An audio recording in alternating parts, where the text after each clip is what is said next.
kind of a yearly thing right now. Today would have been my best friend's birthday, and actually I'm looking at myself right now, and like right there in the sky, right there, looks like there might be a heart. And before Michelle passed away, she told me to look for hearts, and that I would always know she's with me. And I come to the Dollar Tree every year and I get a heart balloon and I sing happy birthday. So let's all sing happy birthday to Michelle today. Happy birthday to you, happy birthday to you, happy birthday dear Michelle, happy birthday to you. Never forgetting about your girlfriend, never forgetting about you.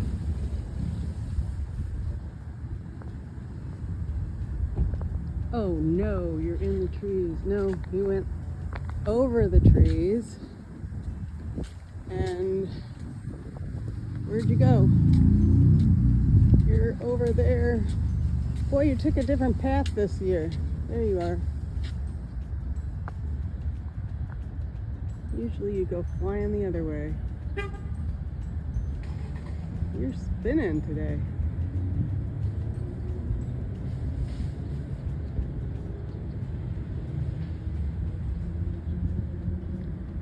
I love you. Think about you every day. Good night, Michelle. Good evening, everybody. This is Allison, and this is my newer channel, Silent Sky Storytime. And today I have a little bit of a different story. These are some stories I'm going to share with you about a couple special people in my life. One is my best friend, Michelle, and today would have been her birthday. She passed away in 2013 from a rare form of cancer, and I always think of her, I think of her every day, but I have a tradition of going by myself to the Dollar Tree and getting her a heart-shaped balloon and taking it out into the parking lot. And shame on me for polluting the environment, but I would do anything for Michelle, and I sing happy birthday as I let it go. And it's just my own private time to wish her a happy birthday. And I'll add that little video in of me doing that. But I met Michelle back in 1998 or 1999 at a fundraiser for our school at the McDonald's. I had a Longaberger basket and I was doing something for the PTA. I was running the fundraiser, and she saw me with a Longaberger basket, and she was from Louisiana, and I didn't really know what accent she had, but she talked really fast, and she had her kids there, and they were from a different school, but they were there, and she was like, plowed me over and said, "Oh my gosh, you sell Longaberger baskets. You look what I have." And she took out all these old flyers of Longaberger baskets. And she goes, "I need to get myself some more Longaberger baskets. Do you know where I can get them?" And I said, "Well, I do sell them." "You're my lady." And at that exact moment, we became best friends. And the stories never stopped from there on. We were Lucy and Ethel, or Thelma and Louise. We had so many adventures together, and so many funny stories. She has 2 wonderful children, and my youngest lives with her daughter, and they work near each other, and they live out of state, and so that's kind of nice. And her husband and her son still live here in town, and I still keep in touch with her mother and her sisters. So I still feel connected to Michelle. When I do have an opportunity to go to Louisiana, I do visit her mother. It's not often, but I do get a chance. And the other person I want to talk about and read a little book about is my father-in-law, Artie. His name is Arthur. And believe it or not, my husband didn't know his middle name, his father's middle name, until well after we were married, because his father didn't like his middle name, and one day it slipped. He saw an H in his middle name, and he's like, "Dad, what's the H stand for?" And we found out it was Harold. So it was Arthur Harold Solansky. And so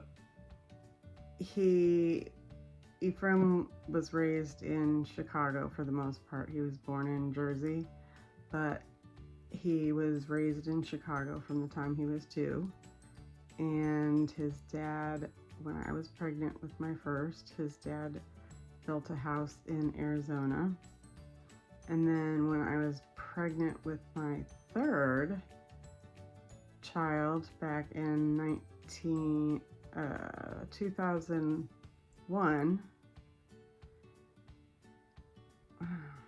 2001, there was a house next door being built to us, and I said, he had retired finally, he had his own company, and I said to Ephraim, "What do you think about having your father move next door?" He goes, "I don't think he will, but we can ask him." And I asked him, and he's like, "Are you serious?" And he said, "Epho, make it happen. Just tell me what to do and make it happen, and I'll be there." Packed up his house, sold his house in Arizona rather quickly, and they were almost done with the house next door, and he ended up purchasing it. Unfortunately, he didn't get to enjoy that house too long. My kids loved having him next door because they'd come home from school and run next door to Zeta's house and have snacks and watch TV and dance with him, and they just have great memories of him. And that's what made it so special, is they had that opportunity to get to know him. Unfortunately, he passed just before Hannah turned 1, so she doesn't have many memories, but I used to take the bassinet over there and the pram and walk her over there, and he enjoyed just sitting there looking at her. He didn't trust himself holding her, but he succumbed to his diabetes, and he had to have his legs amputated, and I couldn't take care of him anymore, and he couldn't live on his own, so he had to go into assisted living, and he passed away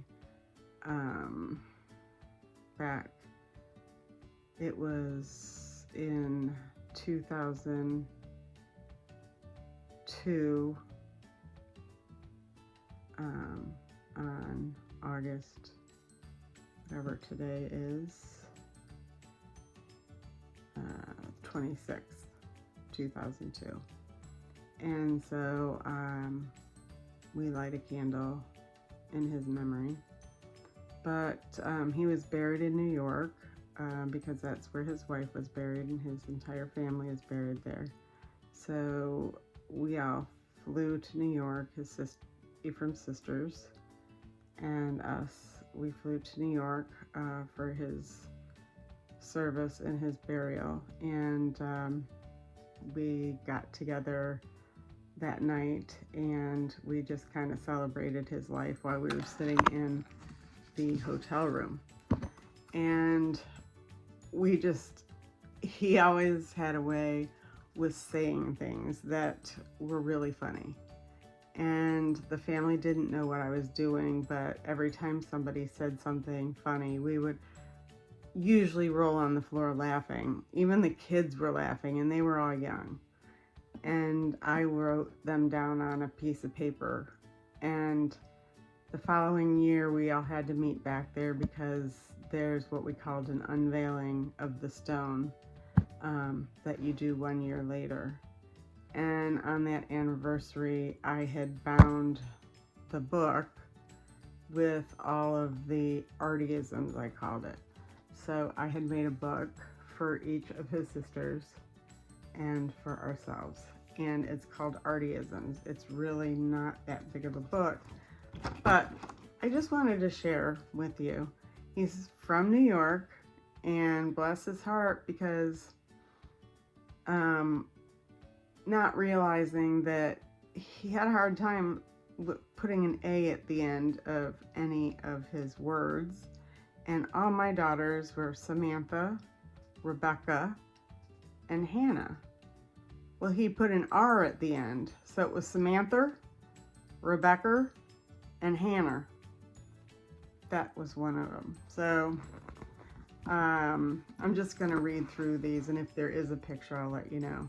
This book is dedicated to the family of Arthur Selensky. Arthur, Dad, or Zeta, was a loving man who wanted the best for his family. I feel blessed to have been part of his life, and he will be remembered always. The items in this book came from his loving family, who he has left many memories with. Chapter 1. Favorite foods and restaurants. He would have funny words for things, and we would usually have to figure out what he was talking about because it made no sense to us. But he would have Toritos. Toritos? What are Toritos, Dad? They were nachos. Torpedoes. Torpedoes? Anybody? Tortillas. Seltzer. Well, I would think it's seltzer water, but it was salsa. We had a restaurant, and it was called Tuesday. He said Tuesday Rubies, but it was Ruby Tuesdays. He could not get that straight. It was always, let's go to Tuesday Rubies. And the Olive Garden was always Oliver's. Let's go to Oliver's. He loved going to the Olive Garden because my girls would always fight over the black olives. They'd have to put them on their fingers. And so he made sure that he'd tell the waitress or waiter that we needed a lot of black olives. And then at the end of the menu, at the end of the meal, he would always tell the waiter if he wanted a good tip, he would make sure that we got lots of mints. Because he knew my girls wanted the mints. And if he wanted a big meal, he'd say, let's go to a buffet. It took us a while to figure out what a buffet was. A buffet. A buffet. There was a restaurant in Chicago that had bagels, lox, bagels, cream cheese, and it was called Chompy's, but he called it Champy's. They also had one in Arizona, but he'd go to Champy's. There was a Chinese restaurant he loved, and it was called Edson's Chinese Restaurant, but he would call it Edison's Restaurant.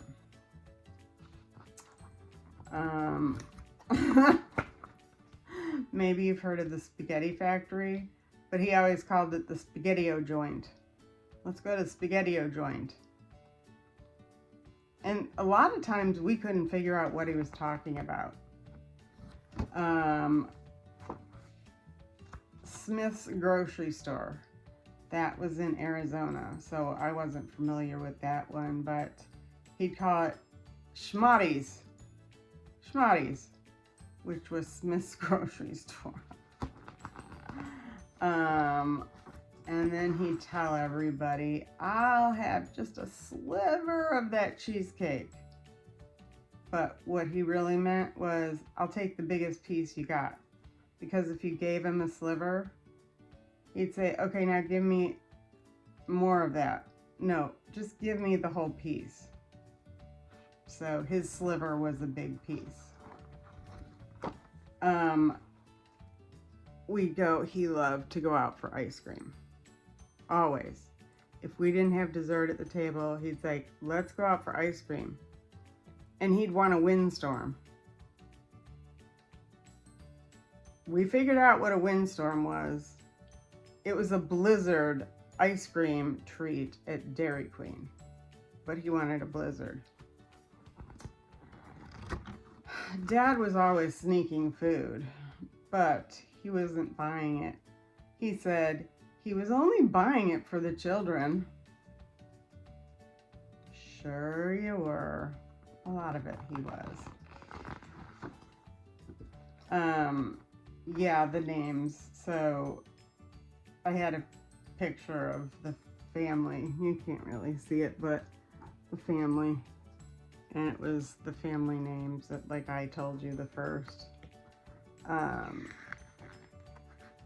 He would always say, because he was getting a little forgetful. It wasn't really Alzheimer's. It was just his cognitive decline from the diabetes. But he never really knew what to say about the baby because she was so young. And he always said to Ephraim, does the baby sleep through the night, Ephraim? And this was the picture of the baby. Put her in a basket. And every day he'd call, even though he was next door, and he'd say, does the baby sleep through the night, Ephraim? My husband worked at Abbott Labs, and he worked in the computer department at Abbott Laboratories in Chicago, and he would call it Albert Labs. Albert Labs. And his daughter's name, Ephraim's sister's name, is Judy. And when she would cook him dinner, he always left Judy's house and he'd say, good supper, Jude. Good supper, Jude. So now whenever we have dinner at Judy's house, which isn't often because she lives in Arizona, but whenever she cooks us dinner, we always say, good supper, Jude. So here's a picture of my sister-in-law. Good supper, Jude.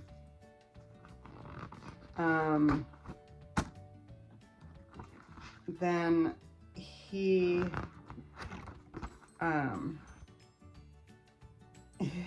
his dad's mother, now you have to understand, my father-in-law was born in 1922.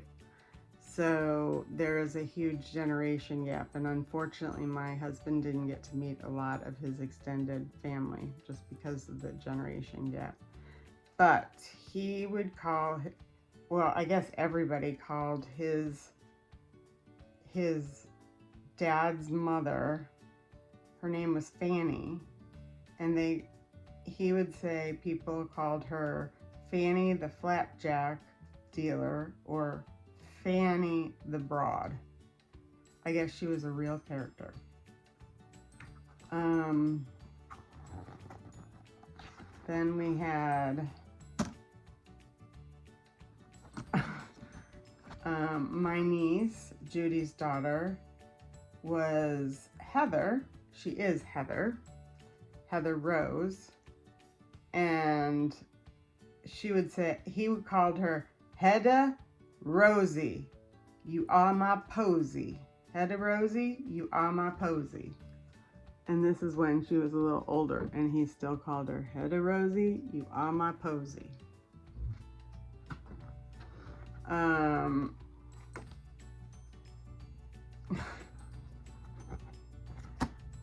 Some of these I can't read because they're just inappropriate.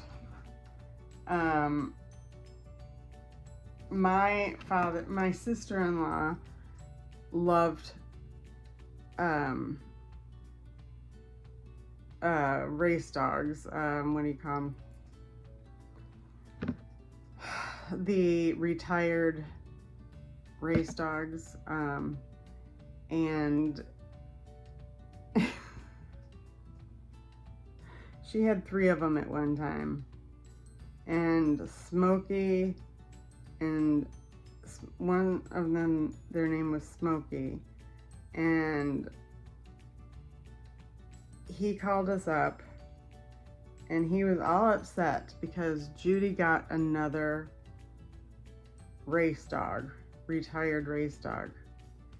And instead of saying Judy got another retired race dog, he goes, "You wouldn't believe what your sister just went and did. She went and got another retarded dog." He was real serious when he said it. And then we busted a gut laughing. We're like, "A retarded dog? Do you mean a retired dog?" So, chapter 3, short stories and situations. In the hospital when Heather was born, Dad said to Judy,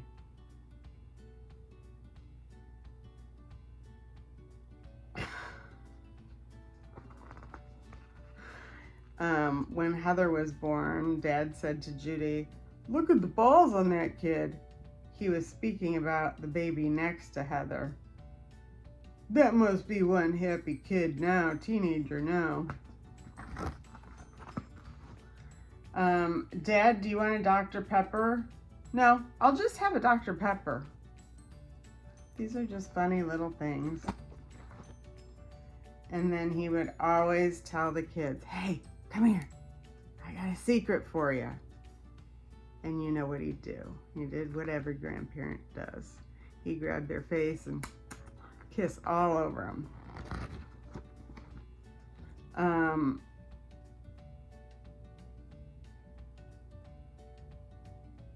Dad never liked wild animals bugging him. And in Arizona, that he had raccoons that would break into the garbage and pigeons on his rooftop all the time. And he would stand outside going, "Yeah, yeah," like that was going to take care of him. But it was really funny to wake up to my father-in-law out in his underwear going, "Yeah, yeah."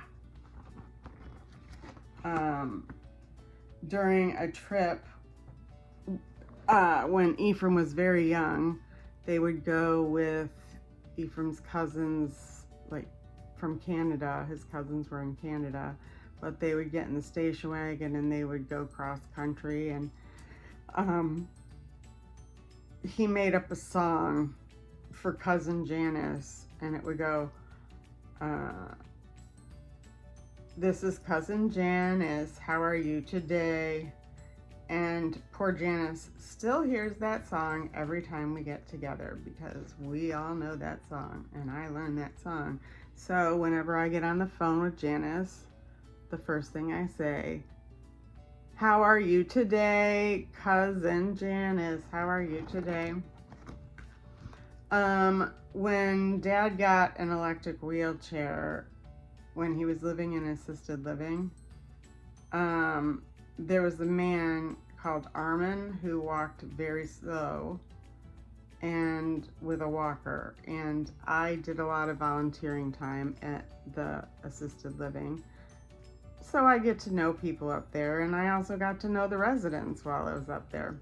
But Armin would walk really slow just because he would want to say hi to everybody. And Dad would get very frustrated because he had an electric wheelchair. And Dad would say, "Hey, you, get over." He had no patience for anybody.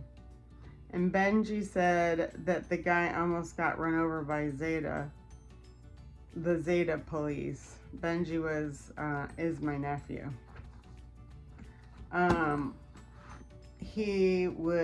Benji, when he was a little boy, he was always into stuff. He's turned into a great young man. He just got married last year. I actually did a video at his wedding, but super young man. But when he was growing up, we thought, this kid is gonna be like, we didn't know what would happen. But Zeta would sing the cop song, who they gonna come when they come for you, bad boys, bad boys.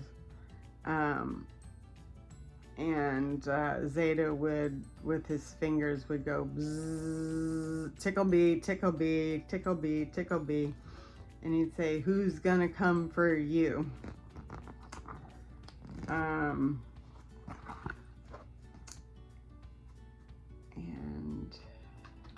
I'm almost done.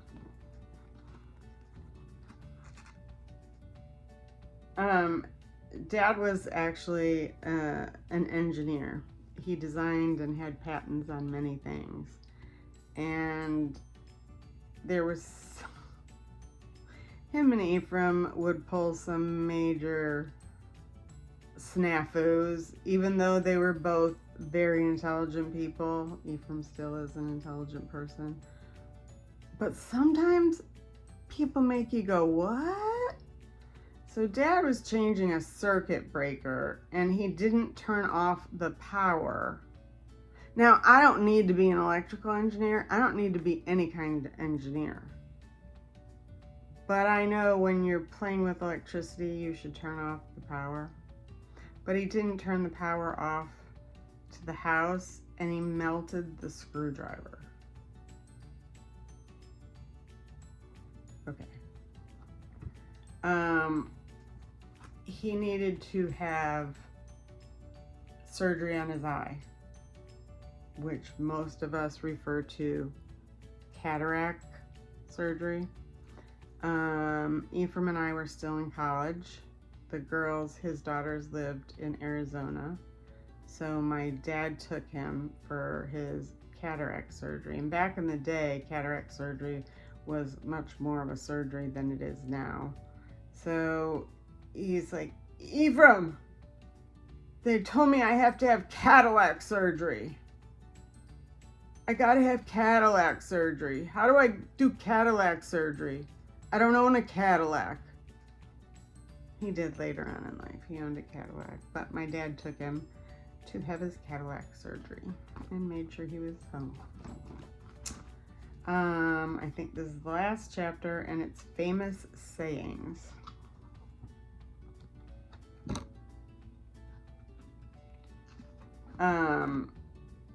That's a humdinger. Yada hey. Dad would say people were coming and going cross country with Nancy and Larry Pleat. Yada hey. Yada hey.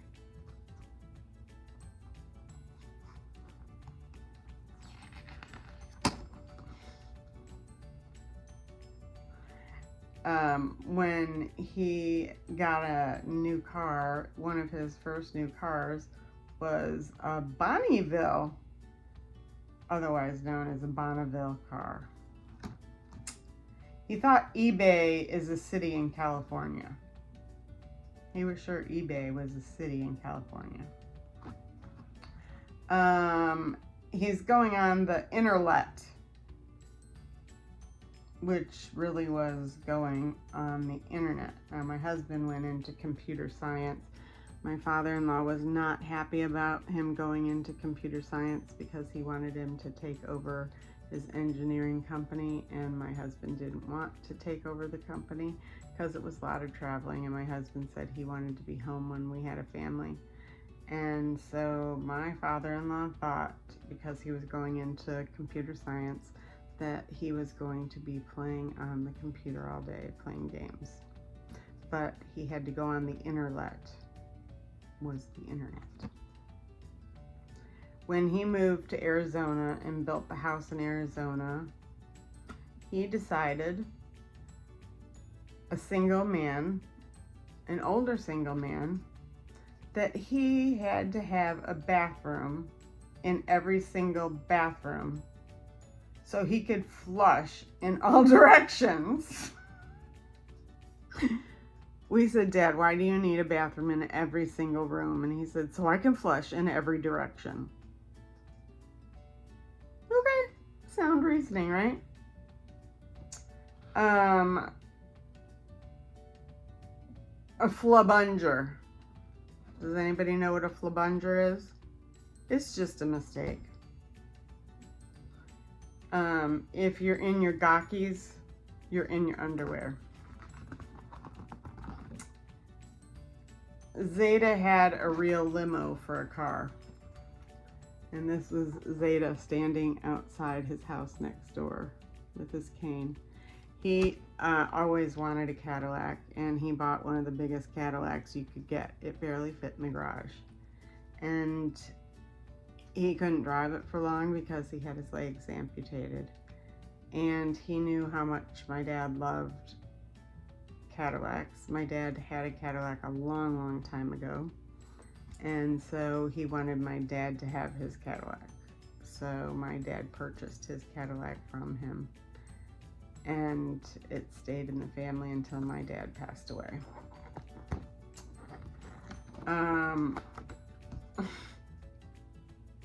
When anybody would have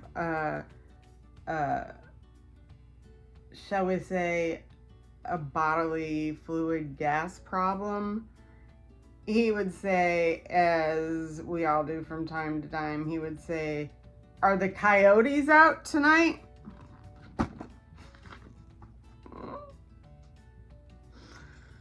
Oh, Zeta. Anything he couldn't get to work was a Rigafroy. That Rigafroy won't work.